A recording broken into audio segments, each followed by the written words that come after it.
A group of experts in various fields of health, both scientists and healers, conducted research on distance healing at a clinic in Newport Beach, California.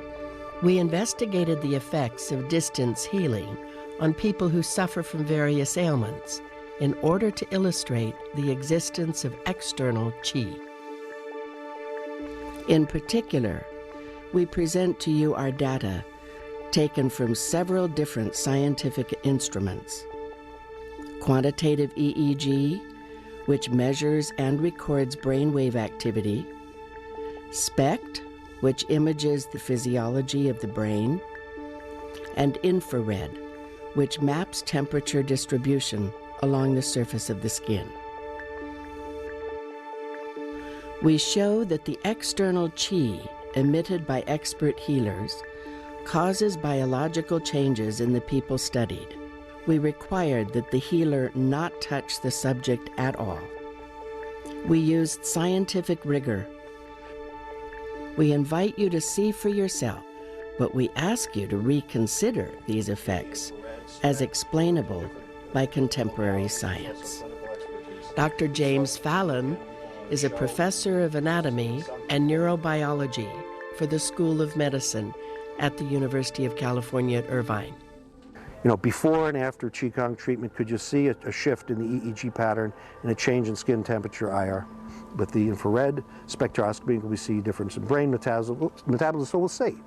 And if there's something there that looks to a reasonable person, to a reasonable scientist, because even in any study, you know, 100% or 75%, it's never like that. You know, we have to be reasonable about it. Does it look encouraging to go on and say, look, could we design an experiment with a set of patients or subjects with a certain anomaly and ask the Qigong masters, can you treat this kind of disorder?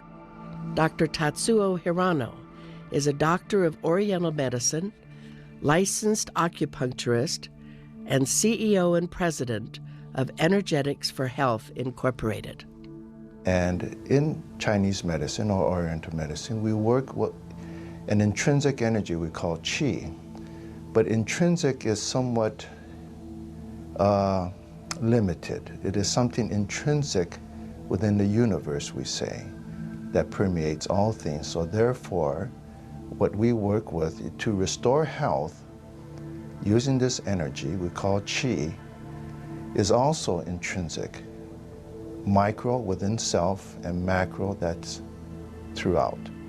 Dr. Daniel Amen is a psychiatrist, the medical director of the Amen Clinics Incorporated, best-selling author, and an assistant clinical professor of psychiatry and human behavior for the School of Medicine at the University of California at Irvine.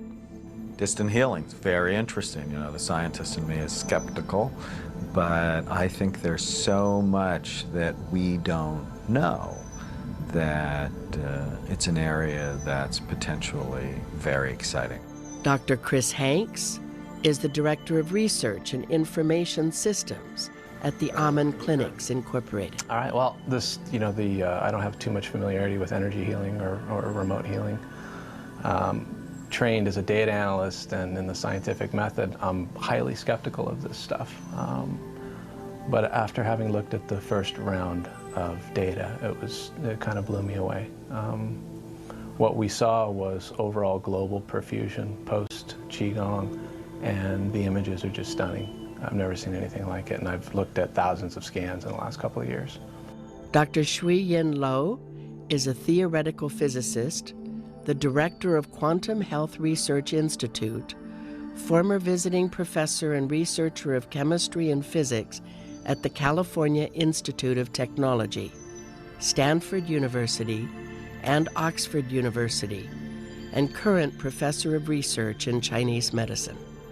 The body, you know, inside the human body is a very complex program. So having external qi that come from a healer to our patients that make it clean, and it's subject to physical studies, and the qi now is become a real object. It's basically photons and phonons and possibly other things. Then the whole healing process is a physical biological phenomena and subject to the study of physics, biology, and biochemistries.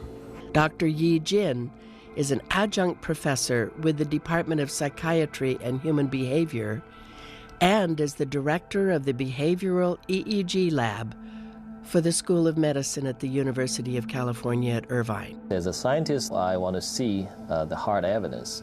So I think that this is a good chance for us to put things together and see if we can document this and then we can demonstrate the effect of it. In order to assess the impact of these non-touch treatments, we used a small group diagnosed with attention deficit hyperactivity disorder.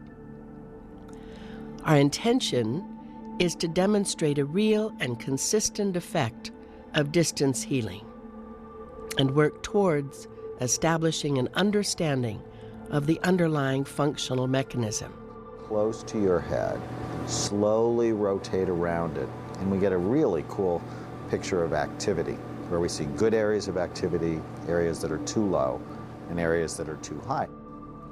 During this study, Dr. Tatsuo Hirano either simulated or actually administered the distance healing treatments to the subjects from the corner of a closed room.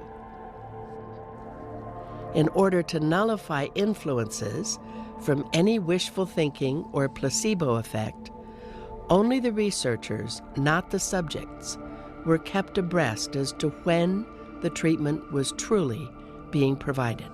An infrared camera was used to map the distribution of the subject's skin surface temperatures before and after each treatment.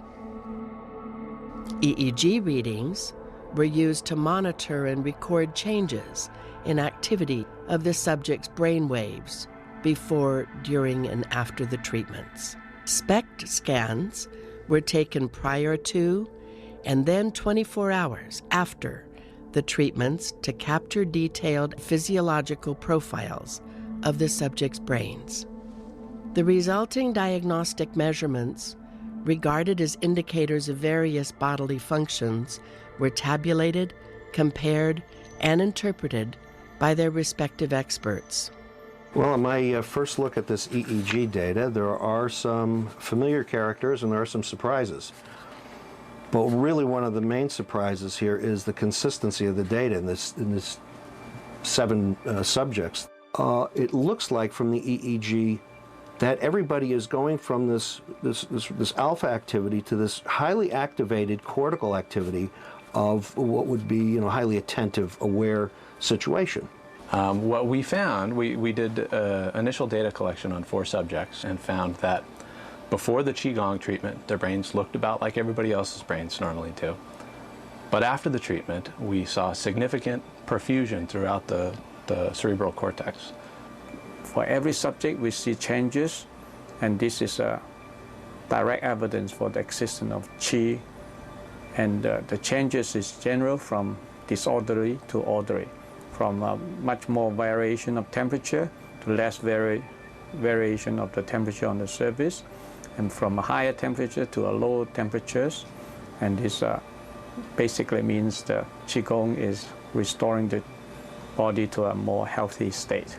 Is there a rational explanation of this healing through what many would call empty space?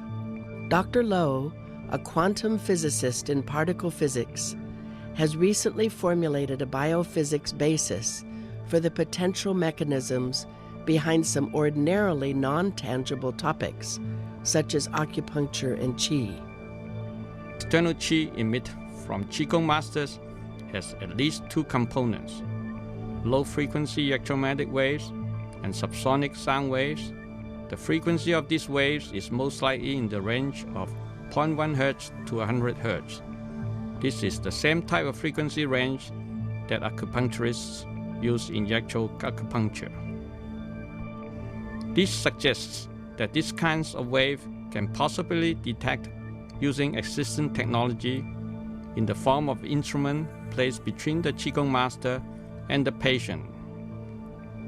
We may be able to quantify that waves are detected when healing starts and waves are not detected when healing stops.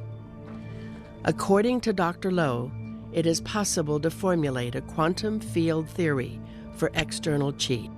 This theory can be made as rigorous as the theories governing light or sound. Qi then becomes a rigorous, testable entity, like light and sound. We have done preliminary research that suggests further investigation. With properly funded research, we will determine what legitimate and reproducible mechanism is at work. This understanding may also shed light on thousands of years of debatable folklore enshrouding the many traditional examples and accounts of non-touch healing. With adequate financial resources, we plan to investigate the exciting possibilities of a scientific understanding of qi.